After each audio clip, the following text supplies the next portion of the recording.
in my cost analysis. This is actually the cheapest of all systems. I've worked with a system, like the first year we had, I'm not going to say their names because they're quite known, and they're also SCS provider.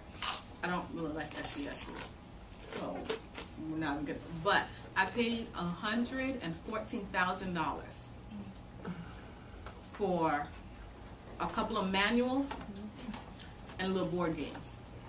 Because usually most other, you're not going to find this level of technology. Most other the other providers or academic enrichment, the provider, what would you call it? The, vendor. Most other vendors, they don't have any hard, and I got nothing. I'm talking about little carts. I got rolling, not even like that, not even this nice. But little rolling carts with some with a binder, like seriously, with a binder. It was a binder to make copies and a couple of board games. Right. I paid $114,000 for the 150 kids, not including the license for the computer system. Yeah. Then that wasn't Brainchild. No, that was Brainchild.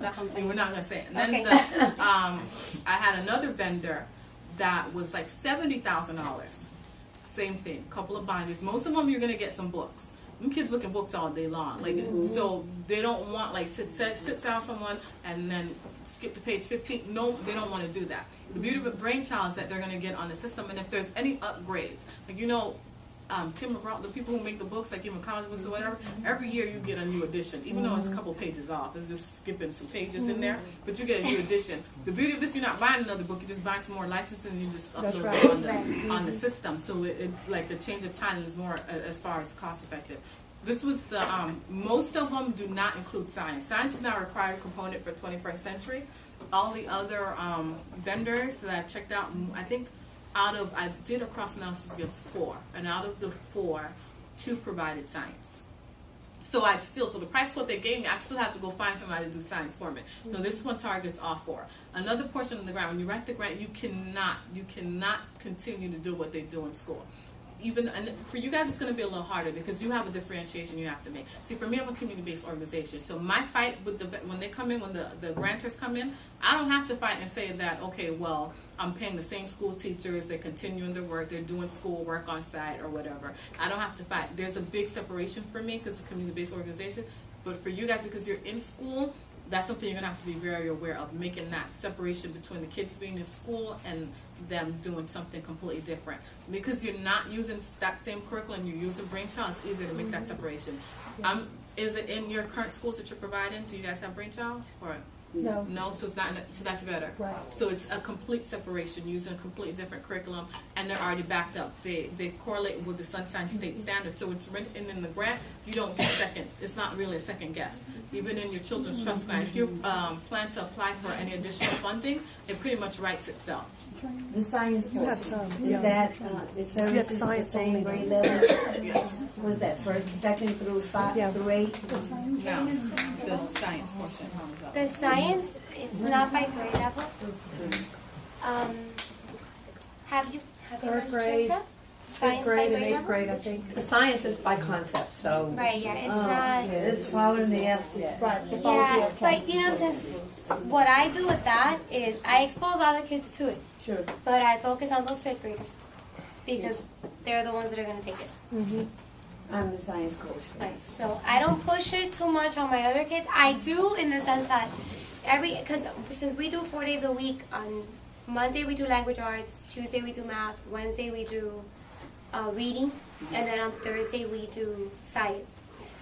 And the ones that I push those skills on the most are the 5th graders. That's it. I mean, my one word of advice is to create the program for the kids. This is a system that we've created that kind of work for us. We need to do the best thing that works for the kids and for yourself. It's kind of a multi. If I go in as far as priority level, my top priority is the kids. The second priority is the staff. And I'm not going to sit the staff in a situation where they feel stressed and then want to quit. When they just want to quit. Because let me tell you, I've sat there with a group of 10 kids and like wanting to give the staff a raise after that. So I'm like, you know what? Hats off to you because having It's just it's the afternoon. They don't want to So. sit there and do a book work or do another They don't even want handout. to sit there and do homework. They don't. So with this is like to them, this is a game.